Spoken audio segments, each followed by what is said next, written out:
Great. This call is being recorded for quality and training purposes. Please, if you do not wish your photo or voice to be shared, adjust your Zoom settings. Welcome to our first coffee morning of 2025. I'm going to pass over to Sam. Thank you very much. So good morning, everyone, and welcome to the first coffee morning of 2025. So as you may have gathered from the invite, there's a slight change to the format from previous years, and the biggest change being that Caroline will no longer be your host. Caroline is live from the car this morning. Hi, Good Caroline. morning, everybody. Hi. Good morning, Sam. Good morning. Too late to say Happy New Year, but anyway, Happy New Year. Happy New Year, everybody. Happy New Year. So I'd just like to thank you, Caroline, for all of your contribution and support over the years with the coffee morning.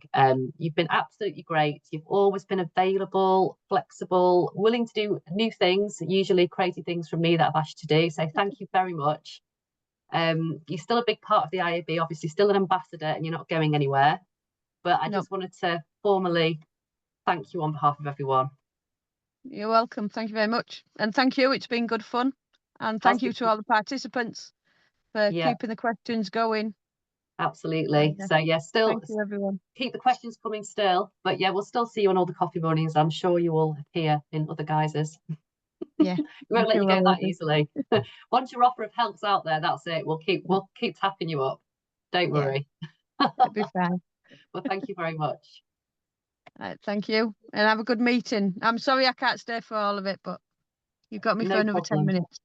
No problem. So another change as well that I wanted to highlight, some of you may have noticed, a change to the usual calendar is that this year we will not be holding an awards event, simply because we've just decided to pause it and review it and refresh it. So watch this space. So for those of you that are wondering, we haven't had the usual marketing go out. That is the reason why.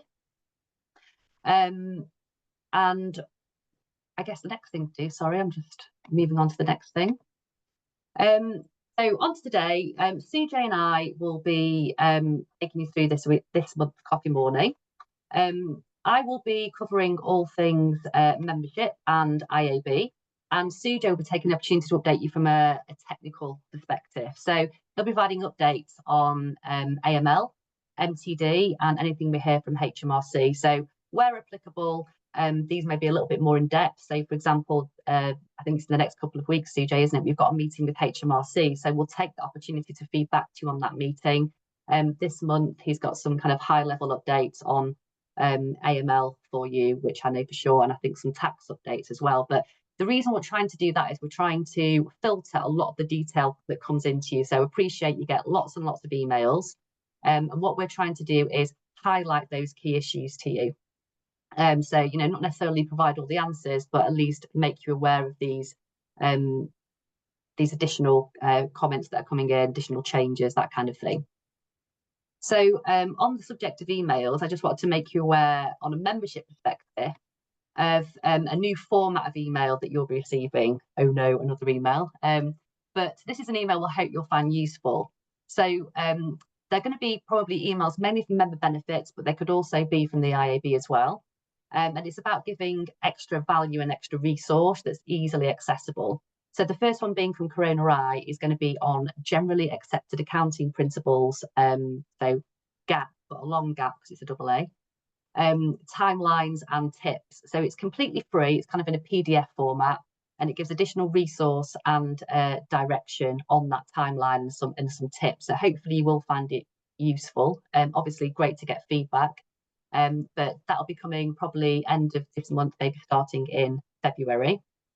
But there'll be more about member benefits in the January newsletter. So look out for my video debut, which was absolutely cringing to develop. But hopefully editing will be to my favour on that one. CJ, should we just pass over to you for your updates? Sure, yeah, I'll keep them quick because we're already almost at 10 past 11. So one of them, I'm going to go through 3 major updates to AML Complete really quickly. So the first one being you can now book support calls directly from the left-hand side menu rather than having to search for our Calendly link anywhere. The second is you can now also add addresses to the CSV upload. So I know that was one of the major time constraints because you're having to manually type those in. So this makes it so much easier to just copy and paste all of the addresses in for your clients. And finally, one of the biggest changes is the additional users. So now you're not having to do all the work on AML Complete by yourself. You can add staff members in to try and help you with the burden. If you do have any questions in regards to AML Complete, please drop us an email or book in a support call. You can always get us on AML Complete support at iab.org.uk if you want to as well. Just a few updates from HMRC. So these notices went out on the 17th of January. So just in case anyone has missed them, they've just updated some of the MTD notices. So the first one is on section 3. So that just explains the updated information on joint property owners. So the way that you were required to submit has now slightly changed. So this covers section 2, where property, income, and profits from a solely let property, it's now just merged into one joint one. The information about retail sales. So if you've got clients that are on retail sales, this has now moved to digital record keeping. So this is pretty important because they were letting you keep records that weren't digital, but now it is mandated that you do have to keep them in a digital record. They've also removed some information about furniture holiday lettings, and they've introduced content in section 4 to clarify the record keeping requirements for landlords with residential properties that wish to use simple categorization, so just 3-line accounts. So if you just want to do a simple profit and loss for those accounts, it makes it so much easier and you're not having to do more than that. And in regards to just the MTD digital record keeping, the notice just covers how the JPO easement with the quarterly update easement is covered in the updated notice. Remove content explaining what a JPO is, so the joint property owner would and how you need to what you need to do if you didn't use the appeasement. And we don't think this is important as of just yet, but this guidance should come in from April anyway, so we'll keep you informed. But any information in regards to the retail sales needs to be noted accordingly. And finally, they have also added some new suppliers to their MTD approved list for MTD software. So I'm just going to pop that in the chat. So if you're a bit worried or one of the software offerings that you were using wasn't on there, you can now access that list and see if they are on there. Perfect. Thank you. Any questions, please pop them in the chat. If we can't answer them today, I will get an answer back to you, and I will pass back over to Sam. Thank you very much. So right on to the speakers. So this part of the session is exactly the same as it's always been. Please feel free to ask questions in the chat, and to keep us on track, Sujay is going to give the speakers a 15-minute time check. So today we're hearing from Jodie Newman, who is our Director of Professional Standards. Jodie's going to be talking about how you can protect yourselves and your business from inadvertently getting involved in money laundering. The second speaker is Kim Searle, who many of you will know.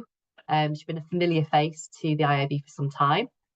Kim is here to help us with stress. So we touched on it at the start of the session. January is a very stressful time. I hope you're all coping. But Kim's going to give us some very practical advice on how to manage this stressful time. And a heads up as well, she's also just launched a new web page in the member benefits section of the website, so it's definitely worth a look. Jodie, over to you. Thank you very much, Sam. Hopefully you can see my slide screen. All good. Yes, this is an introduction piece really to a webinar that we did quite recently. The content's the same, so I'm going to try and condense it down very much quicker than the full slot, but the slides essentially are the same. So I'm already waffling, as true to my nature, but I will try and get through in my allotted time. So we want to look really about how you members who are professionals, you may be abused and misused to potentially enable crime, and also have a quick look at how you could possibly avoid doing so. So first of all, we'll start by talking about what a professional enabler means in the context that I'm talking to you about it today, because your professional enablers in very positive, good ways, in that you enable your clients to achieve great things and take the burden of the accountancy work off of them. But in this context, we're talking about a regulated professional whose services are used or abused to enable criminality. In some of those cases, it could enable the underlying or the predicate offence, for example, committing a fraud, tax evasion, sanctions evasions, etc. Or in other cases, it could enable the laundering of the proceeds of those crimes through committing money laundering itself. And I think it's really important to consider at this moment in time that it's not necessarily the practice's direct clients that might be committing the underlying offences. So we're looking at in those offences such as fraud, tax evasion, sanction evasion, etc. We're not necessarily talking about your clients going out and being human traffickers, but their businesses may be attractive opportunities for those that want to do those kind of things to either enable the crime occurring or enable the proceeds of those crimes to be laundered. So first of all, we'll just touch on why someone would want to risk involving a regulated professional that might be able to identify that criminality and then would be obligated to report it. The first reason is necessity. It's not a coincidence that key sectors that are at risk of facilitating crime are regulated. Think about banking, estate agents, legal, and of course the accountancy sector, amongst others. There's reasons why those professionals operating within the sectors are obligated to make themselves risk aware, then obligated to report and have processes in place to detect risks and red flags occurring. But it isn't a foolproof setup. Consider property transactions, for example, which is often used in the process of money laundering or committing fraud. There are multiple sectors involved there. Think about banks, estate agents, lawyers, potentially you've got accountants, TCSBs. All of those regulated sectors have got obligations to look at the source of funds, the transaction, and conduct due diligence. So you'd think that that kind of transaction, a house transaction, would probably be the most secure and fraud-free kind of transaction going through.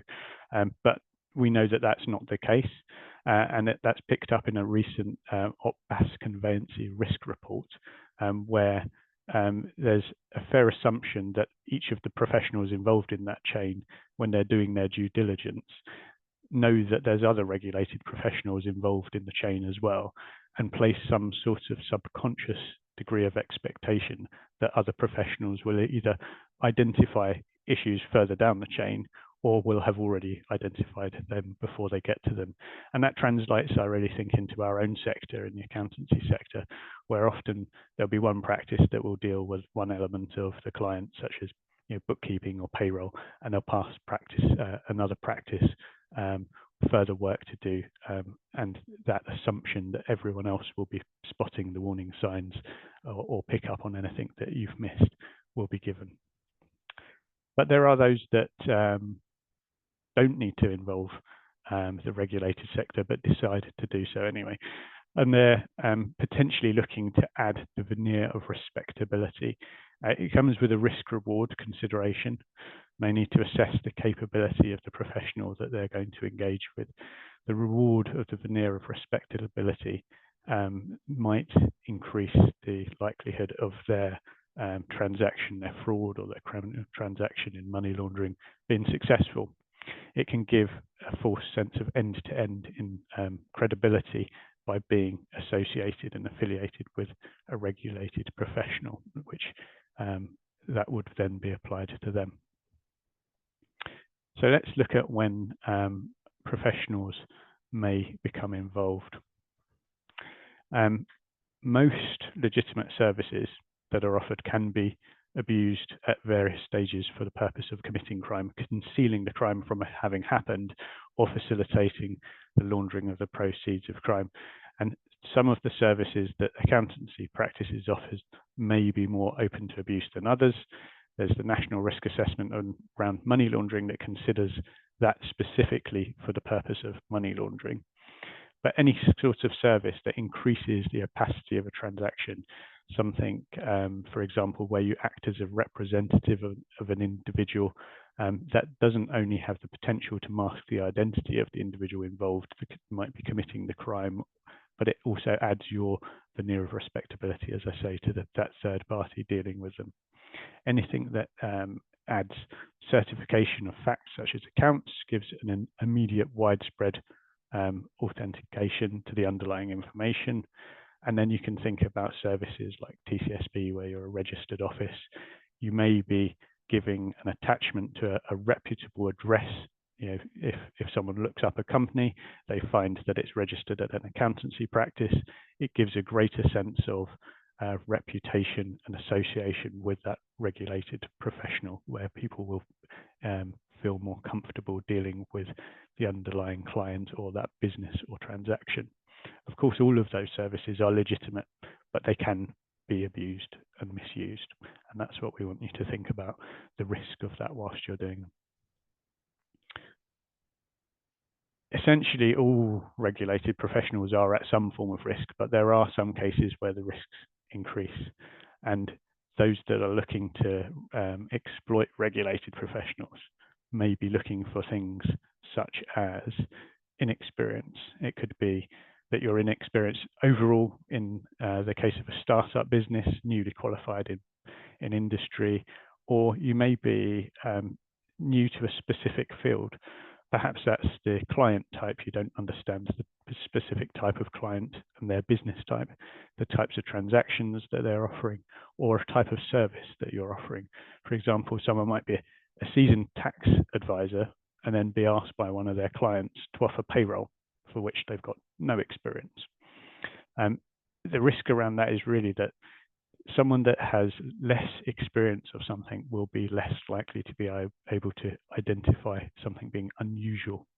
They risk potentially having the wool pulled over their eyes by whoever's trying to manipulate them or use them. It's always a really good question, I think, to ask, why me? Why have I been chosen by this client to offer this, to provide this service?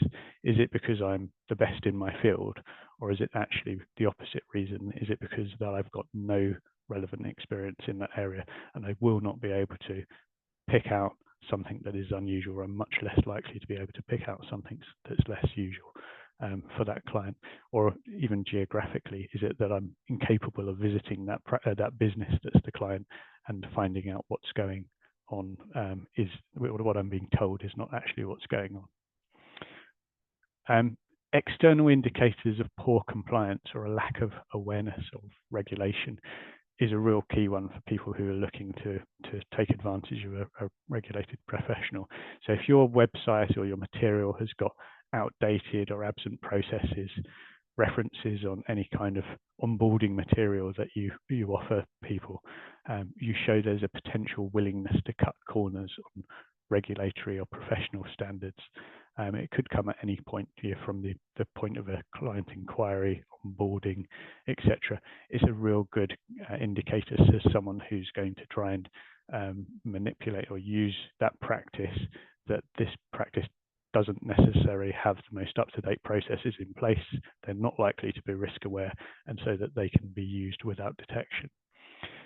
It is likely that the person wanting to use that practice is willing to forego some level of professional service standard in order to avoid wider standards that go with it that might detect and end up resulting in them being reported. We've got overdependence or desperation for business. Being overly dependent on income from one client means that there's a likelihood that they'll be able to dictate the professional's actions. If you arrive at a situation where there's a lack of you willing to exit a client, they may feel emboldened to be able to put you in a position where they demand you do more and push the line. In some cases, clients may offer to pay way over the odds for your services, and the expectation might be that they will receive favourable treatment. You might turn a blind eye to things in essence.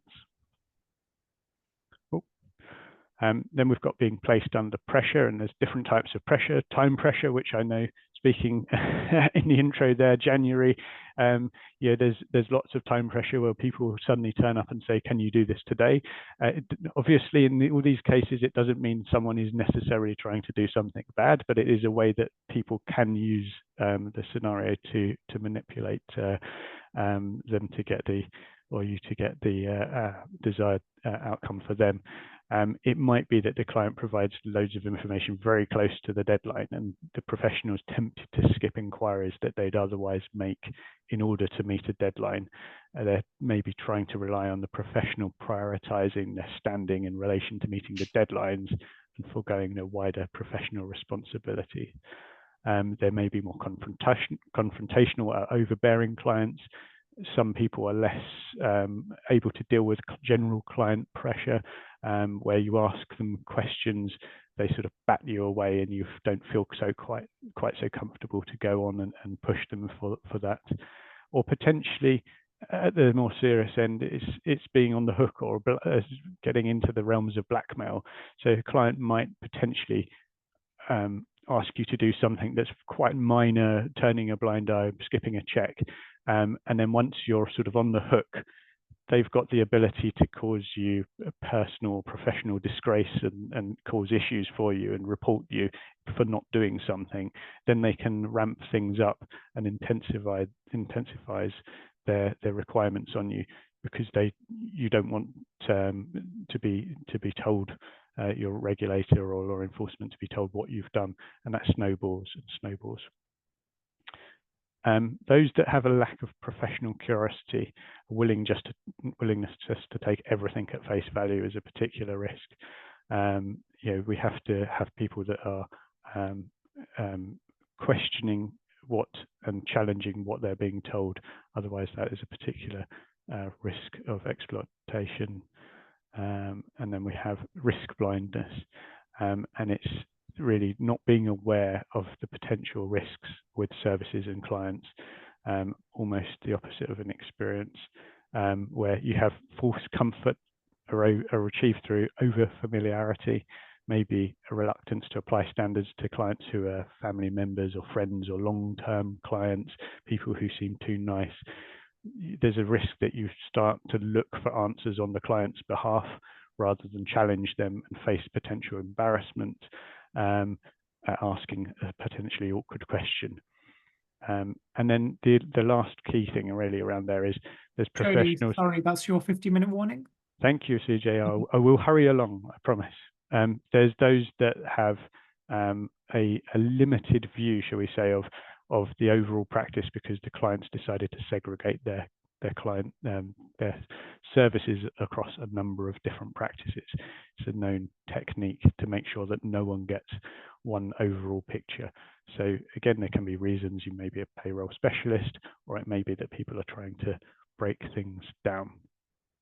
Now, I did promise I'd try to keep to 20 minutes, so I'll whistle through the next ones. So you may become involved through either complicit or corrupt behavior. Clearly, if you're completely aware of what you're doing, professionals can facilitate criminality willingly. There can be the willfully blind. So consider those that may not really want to ask questions that they think they might get awkward answers to and then have to deal with, so they don't ask the questions.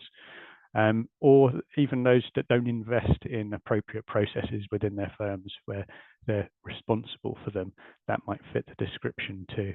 And then last of all, there's unwitting involvement, and that's acknowledged in the money laundering regs that no processes are going to be foolproof, and it's accepted that where you've made reasonable proportionate efforts, services still can be abused without detection. So just moving on to some of the potential impacts of that, we have got a number that it damages society, it enables criminal profit to be reinvested, re-enabled to continue their criminal ways. The professional themselves may fall victim of crime from their client. A big one, though, is a reputational risk. Think about why we said right back at the start, the reasons that people come to professionals to use them is because they can rely on their reputation. If you're found to be have enabled criminality, there's definitely going to be a reputational risk to you, and also disciplinary or criminal liability potentially may fall there. So we'll just whistle through how the important bits of how you can prevent that. And risk awareness is really at the heart of the issue, I think, because you can only mitigate about what you can see. If you don't understand what the risks around your clients and the services you offer are, you'll never be able to spot them and be able to mitigate against those risks if you don't know what they are. Establishing and maintaining controls and procedures. Once you're aware of them, you need to do something in order to be able to stand a chance of detecting and escalating the risks. And then as risks and your business and your clients and services change, you need to make sure that you don't just turn it into a tick box exercise of processing everything without thinking about it. Make sure everything is fit for purpose and relevant as an ongoing process. Lastly, utilising that opportunity to detect rather than enabling crime. As I said, you're certainly working to do great things for your client.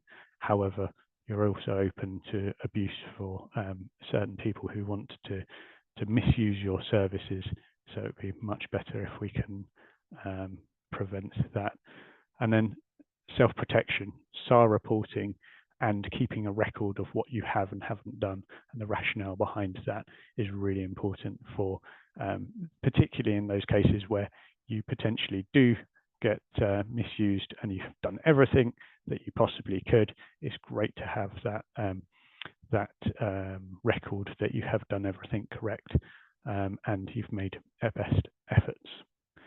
I think that I will probably end it there, Sujay, to give you a few moments for any questions that may come through. That's amazing. No, thank you so much. There aren't any questions currently, just how great the presentation was. It was a really good presentation. Thank you, Jodie. Any questions for Jodie, anyone, before we move on? We'll be saving it to the website, aren't we, with the catch up on the coffee morning. So obviously any questions do ask, and there's a lot of the I suppose the points that Jodie mentioned, content is supported on the website as well, which we can link to as well. Thank you. Great. Thanks, Jodie. Over to Kim. Yeah. Thank you so much. Hello, everybody. Thank you so much for staying on to listen to me all about stress. I wonder how many of you recognise when you are stressed.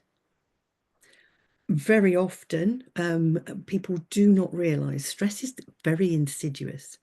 Have you ever heard of the story of the boiling frog? Some of you may have done. Yes, I'm seeing a couple of nods there. Let me just explain it for those that don't. It was a story basically to explain how a frog could be put into a jar of cool water, and with a flame underneath. No frogs are hurt in this explanation. The frog's inside, the flame's underneath, and it's heating the water up. But it does it really slowly, as you can imagine. And the frog is okay. It's happy as Larry. And even as it becomes warm, the frog is okay. But it's starting to get a bit dozy. It's like a bit complacent, a bit happy. But the temperature keeps rising. And there comes a point when the water is so hot that it will jump out of the water. But it's that gap between where everything is okay to where it's become unbearable that the frog does something. This is the same with stress. We live with stress and we don't always understand it's there. And even if we do, we just assume we'll come out the other side. And for the most part, many people do. However, what if you're the personality type or you're having life has gone a bit Pete Tong for you and you're constantly under pressure? And it doesn't have to just be work. You've only got to have a work and life combo going on, and that stress is exponentially being played out. And I had this. So I just want to share a really quick story of my first experiences of stress and not really realizing where I was. I was working as an accounts payable manager at the time, and I was working at Motorola Telco. It was a subsidiary of Motorola. And the actual accounts payable department I'd taken over was in chaos. We had all sorts of problems. Suppliers not being paid. We'd even had debt collectors coming up at one point, but I'd only just recently taken it over, so I wasn't aware of the problem being that expansive. So it was really stressful, but I also had stuff going on in my personal life, and my way of coping at that time was tea, cups of tea. Now, people will choose their own coping strategies, from having a glass of wine when they get home, eating chocolate, eating the wrong foods, lots more carbs and sugar, to over-exercising at the gym. There is that can cause a problem. It's just contributing to the stress. I cannot now have caffeine because of the amount of caffeine I had back then. It was, no word of a lie, 6 mugs by lunchtime, because I'd grown up in an environment where tea was done for all sorts of reasons. Celebration. Hooray, you did well. Let's have a cup of tea. Somebody's come round. Oh, let's have a cup of tea. Oh, well, that was a bit of a naff moment. Let's have a cup of tea. It's the normal habits that you have, whether they're good or bad, that become exacerbated during stressful periods. So be aware of anybody whose normal behaviors have become louder. If they're loud and they become more loud, chances are they're stressful. They're stressed. If they are, quiet and they pretty much go within, they could be under a lot of stress. Just a little highlight there. But what we're talking about is how you can manage yourself during stressful periods. So the first thing I want to do is just a little quick exercise.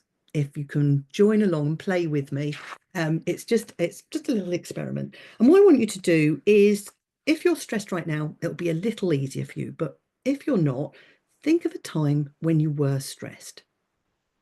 And just make a note, if you can, how did you do that stress?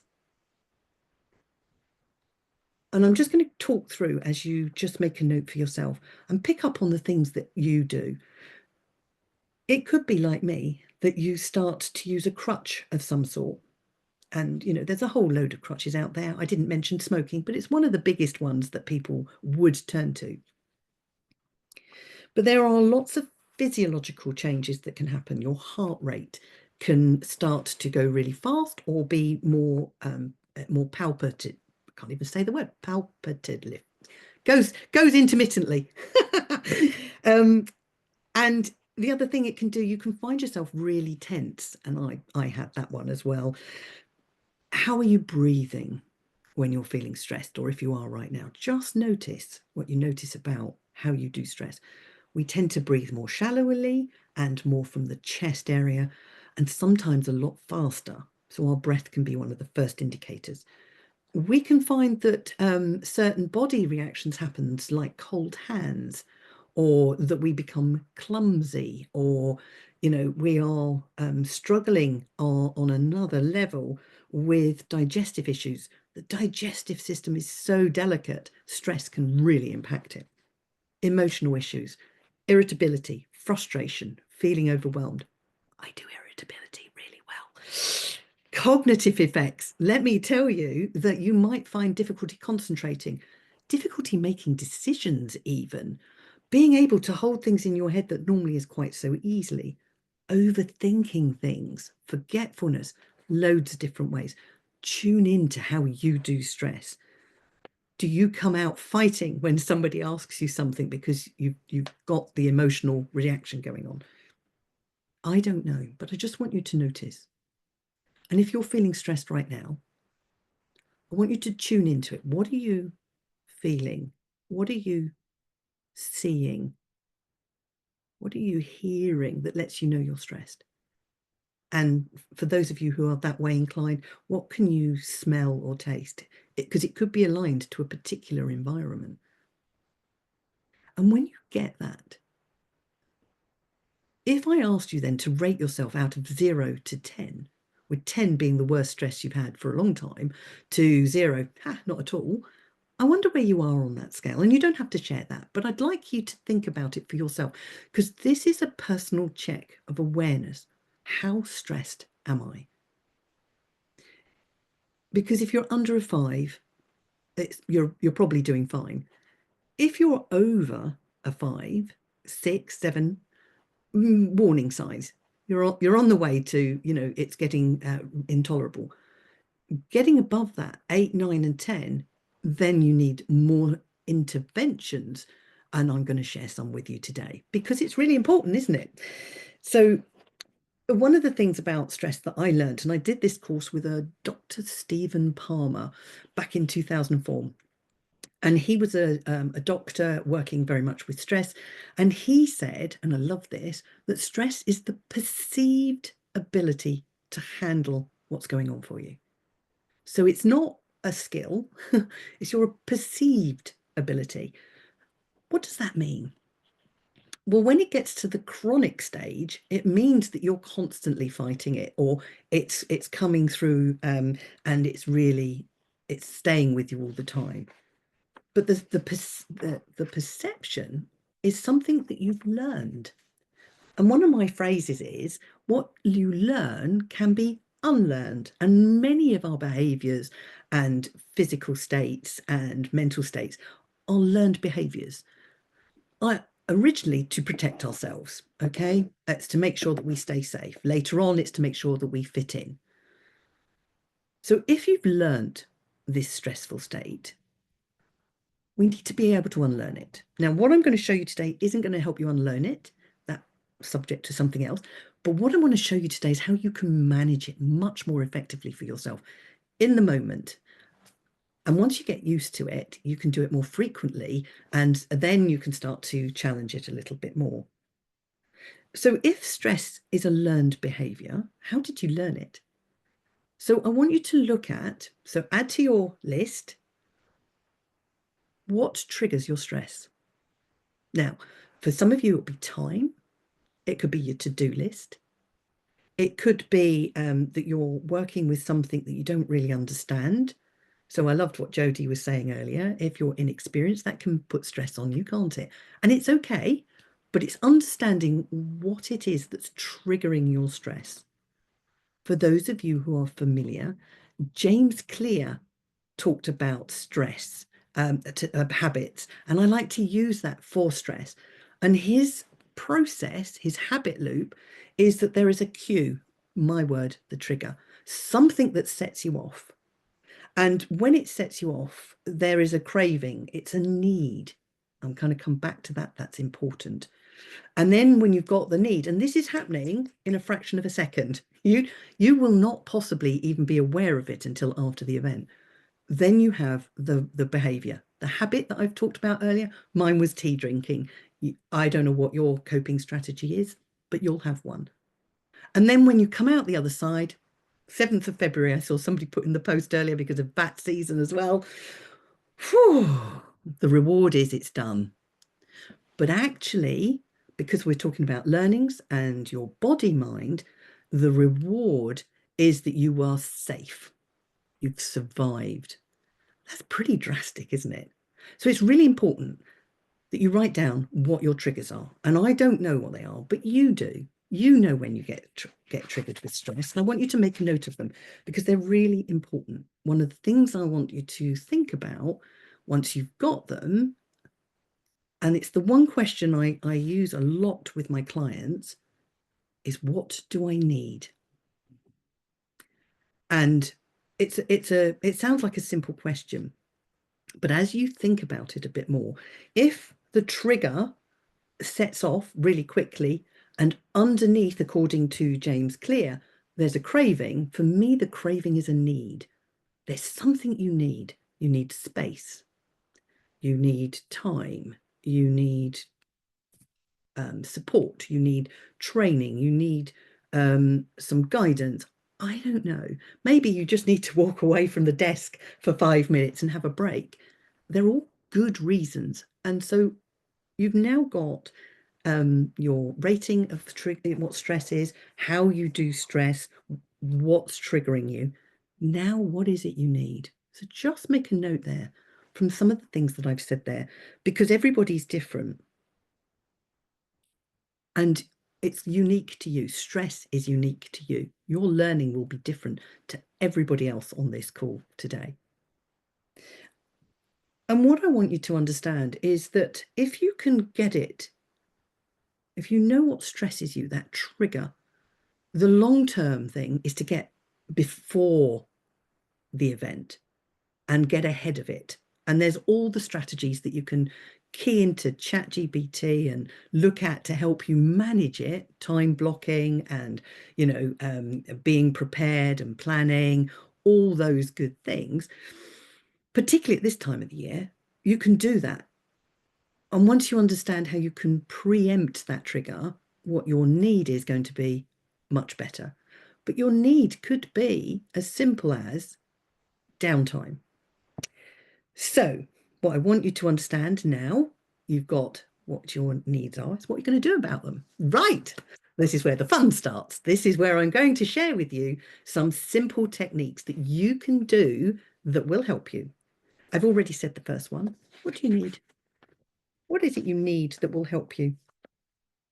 I'm a big one on that. And when you've asked, listen, pause for a response. You'll get a lot of cognitive answers. Brilliant. But many of you have got a deeper voice. And that deeper voice is the one that creates your overthinking. So me, I've got layers of thinking and I need to get to the deeper one. Just find that deeper thought that tells you what is it you need. Go with the ones you get first of all, but look for the one of more meaning for you. And my advice to you is to pay attention, because what happens is if you ignore yourself, your body mind starts to distrust that you'll do anything. And so many of us have got trust issues. That's a thing for another time as well. But we learn to trust ourselves by honoring ourselves and honoring our commitments to ourselves. Does that make sense to you? So make sure that you are, if you've got the need, even if you can't do it there and then, make sure you schedule it in somehow. Now, this one I got from my 7-year-old granddaughter, and it's a version, and it's called, well, she calls it finger breathing, and it is breathing, but any sort of breath technique. And what she does is she does breathing in on the up of the finger and breathing out. Kim, that's your 50-minute warning, sorry. Thank you. Thank you. Breathing in and breathing out. Breathe in. Breathe out. Breathe in. Breathe out. Breathe in and breathe out. The slower you can make that, the more you are sending a message back to your body mind, your nervous system, the lymphatic system, all the systems of the body, that there's nothing to worry about. You're safe. Some of you will know about the 4x4 breathing, ones that are, you know, breathe in for 4 and breathe out for 7. It doesn't matter. Find the one that works for you. But I quite like that because you've got a visual representation of what's going on and a kinesthetic one. That is your senses, and that's how we learn, through our 5 senses. So stick a candle on, suck a sweet, sing yourself a song. The next one I wanted to do is, and just let me talk at you and allow my words to wash over you, is a loving kindness one. It's a meditation. You can look it up on YouTube. There are some out there, and I've got one. But I want you to imagine, for those of you who can, or create, or imagine you're looking at yourself in a mirror, the stressed you. And as you do, love that part of you. Send love to that part of you. Calming, peaceful thoughts. Because it's just the part of you that's not being heard. It's saying something's not right and you've not heard it. And this loving kindness is you connecting with you at a heart level. Could be a head level. and a gut level, ideally all three. So you could imagine a cord coming from you to them. This you in the mirror, this imagining of you, and you send them love. And as you do that, just imagining you're saying, may you be well. May you be happy. May you be okay. Anything that's going to help bring the temperature down for you. And just imagine that you could start to practice that connection with you whenever you need to. Just the thought, what if your stressor, be it person, a place, an event, what if you could imagine them as a icon or an emoji or something? Could you do the same to that so that you can start to shift and change it? Now, this is really bizarre for a lot of you. I get it. But trust me, what you're doing is you're dealing with your deeper mind that works in metaphor, works with colour, and doesn't work with paragraphs and sentences that our cognitive head works with. So we need to tap in and just create something. So as you do that, that loving kindness, because we all deserve that, I wonder if I was to ask you, if you got a rating at the beginning of this, whether your rating has changed. I'm not sure, but it may have done. The final rapid technique is tapping. I've done this with some of you before, so I'm just reminding you.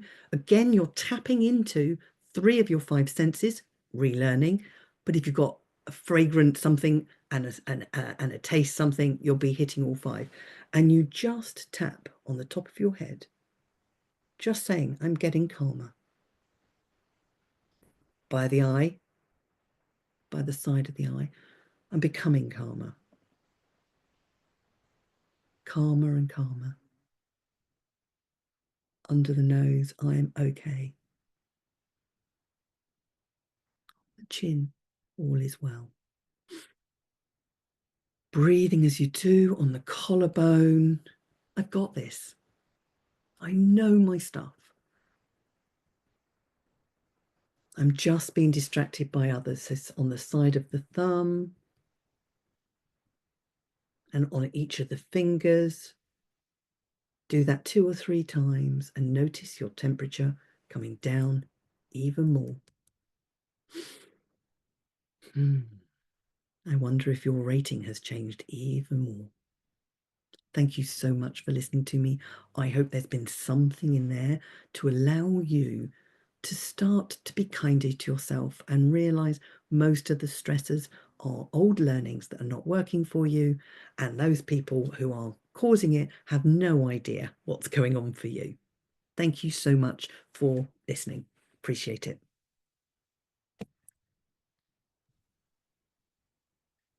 Wow, thank you, Kim. That was absolutely, I really enjoyed it. There's lots and lots of chat, mainly just to say how much people have enjoyed it. Thank you so much. Good.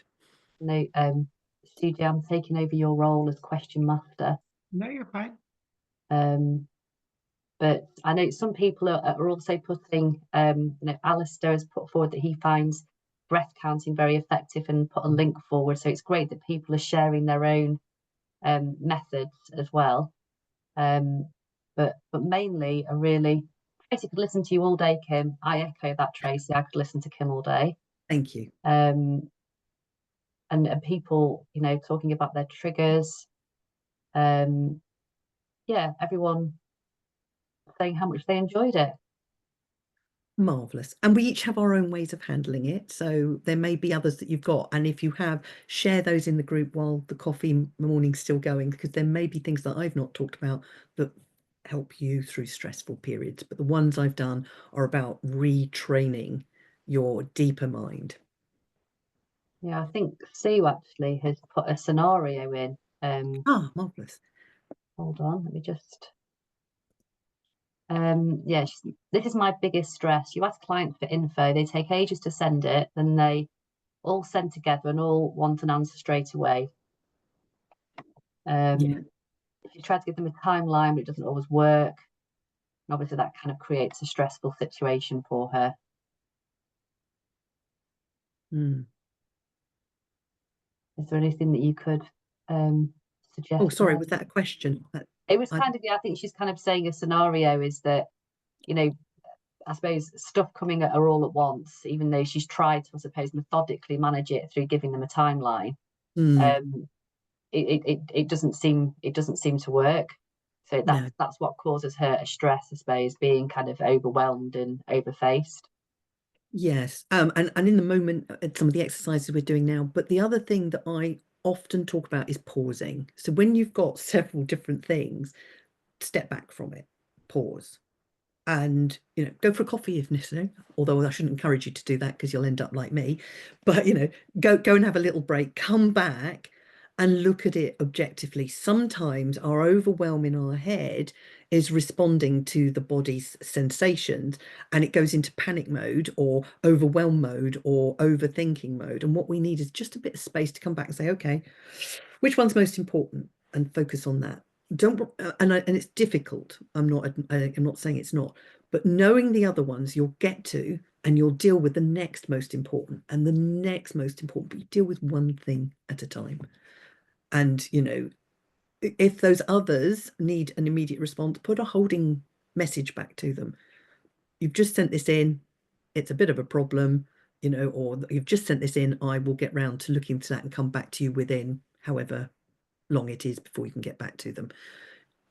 Somebody I work with, another accountant, he's got an out of office that basically says, in this period, if you need to contact me and it's urgent, then be aware I'm not going to get back to you for 24 hours.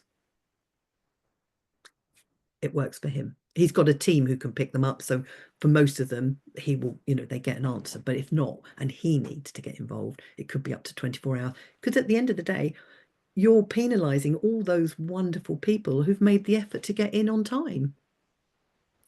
So does that help? I mean, it's difficult because it's being able to say no. It's about prioritizing. It's about doing the next biggest thing that you've got to, and doing one thing at a time, knowing that the others are still there, but knowing you'll get round to them. And the more you can talk to yourself about it, talk yourself through it. I'll do this one, and then I'll look at that one, and then I'll do that one tomorrow, and that one tomorrow, and that one the next day. You've got a plan that's going on, that you're talking out loud, so it's coming in through your ears. And so your brain, deeper mind, is hearing it differently. So it may begin to settle down thinking, oh, okay, you'll get it all done. Because you can't do it all at once. Multitasking doesn't work. And that's a brain thing. There's a brain reason behind that. Multitasking does not work. One thing at a time. 3 things a day. That's my philosophy. But, you know, sometimes you have to do more. And when I say 3 things a day, I need to caveat that. If you get those 3 things done a day, you can feel good about yourself. There's no beating yourself up. The chances are you can go on to 5, 6, 7, 8 things a day, but you're just going to commit to 3 to getting them done. Does that make sense? Yeah. Have I explained that well enough? Yeah. Excellent. Yeah. Thank you, Kim. That's really good. Open to questions beyond this as well. People just need to drop me an email. Happy to respond. We've probably got time for one more. There's more statement from Tracy. I wonder how much imposter syndrome contributes to thinking we must reply to clients immediately through fear of losing business. But I know high street accountants won't reply quickly. I love you for bringing that up, because actually a lot of our stress can be caused by, and this is where my work is probably more valuable, by underlying beliefs about ourselves. That imposter syndrome, absolutely. Perfectionism is another one. Hello. Procrastination, which can link into imposter syndrome or something else. You know, there are other things that go on behind it. So yes, it can contribute to your stress levels, and knowing about it is the first thing, acknowledging it to yourself. And one of the things you can do, as I say, by talking it out loud or writing it down, is have a plan. your body mind will start to say, okay, it feels better with a plan. It knows that it's going to be getting done. The problem with having lots of things outstanding is we're holding them in our head. And what's going on, it's like a train on a toy track going round and round and round. And the deeper mind's right, don't forget that. Don't forget that. Remember this. What about that? When's that going to happen? And it'll just keep going round and round. By getting out of here, onto your PC, onto paper, talking it out loud with someone, the body feels better. It doesn't mean to say it won't crop back up, because like I said earlier, unless you honor what you say, the body's not going to trust you. The body mind, and the body mind is an extension of the brain through the nervous system, by the way. Just a little thing. Does that help with the imposter syndrome? You're right. It will help and contribute to any stress that's going on. And imposter syndrome is just a self-doubt, another thing that we learn. And unfortunately in this country from a very young age. Don't do that. Make sure you do this. What are you doing? What was that about? Don't be stupid. I could go on. I'm sure you recognise at least one of those. And it goes on through school and through college and university and when you start work, and oh, it's just never ending, isn't it? Let me tell you, each and every one of you are perfect as you are. Yes, there are things to work on, but you're okay. You're well trained. You're professionals. You need to embrace that side of you. The imposter syndrome is just something you can start working with afterwards. But you're amazing just as you are. Oh, absolutely. Well, that is a great note to end on, Kim. I think we should all take that with us for the rest of the day, especially in this busy time. Thank you so much, Kim. A lot of people found that very, very useful. So thank you very much. Thank you. We've got 1 minute left. Just to say the next coffee morning is 19th of February. Yes, at 11 o'clock. Obviously, the usual communication will go out about that. But thank you for a great session, everyone. I hope everyone's found it useful. And we'll see you next month. And you can catch up if you need to any of the links or anything will be posted on the website in a few days, as well as this video. Thank Excellent. you. Thanks, everyone. Have a good day. Thanks, everyone. Bye. Bye.